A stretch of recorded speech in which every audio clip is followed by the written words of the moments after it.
રૂપાણી પરિવાર દ્વારા સર્વરોગ નિદાન કેમ્પનું આયોજન સ્વર્ગસ્થ વિજય રૂપાણીની યાદમાં પરિવાર દ્વારા આયોજન કરાયું। સાંસદ પુરુષોત્તમ રૂપાલા, મંત્રી પ્રદ્યુમન વાજા હાજર રહ્યા।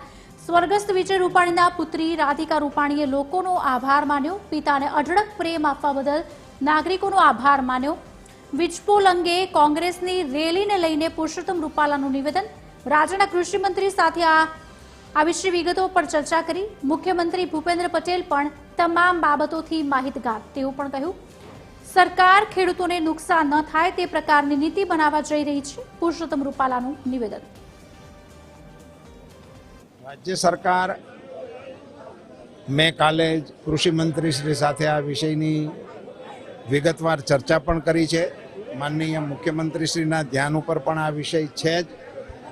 મારી પોતાની માન્યતા એવી છે કે રાજ્ય સરકાર ખેડૂતોના હિતને નુકસાન ન થાય એવા પ્રકારની નીતિ બનાવવા જઈ રહી છે અને આનો સુખદ ઉકેલ વહેલામાં વહેલી તકે સરકારશ્રી દ્વારા લાવવામાં આવે અને ખેડૂતો હેરાન ન થાય એવી અપીલ પણ આપના માધ્યમથી કરું છું। બધા એક્સપર્ટ ડૉક્ટરોની બધાની દેખરેખ નીચે નિઃશુલ્ક સેવાઓ અપાઈ રહી છે।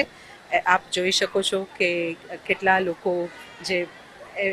જેમને ગરીબ અને પછાત વર્ગના લોકો આજે અહીંયા સેવાનો લાભ લઈ રહ્યા છે અને પપ્પાને મળેલા આ 2-3 દિવસમાં જે પપ્પાને અદ્ભુત પ્રેમ અને લાગણી લોકોએ આપી છે એ માટે અમે રૂપાણી પરિવાર બધાનો આભાર માનીએ છીએ અને ખૂબ જ ગર્વની લાગણી થાય છે કે આજે પપ્પાને બધાએ હૃદયમાં વસાવ્યા છે અને પ્રેમથી યાદ કર્યા છે।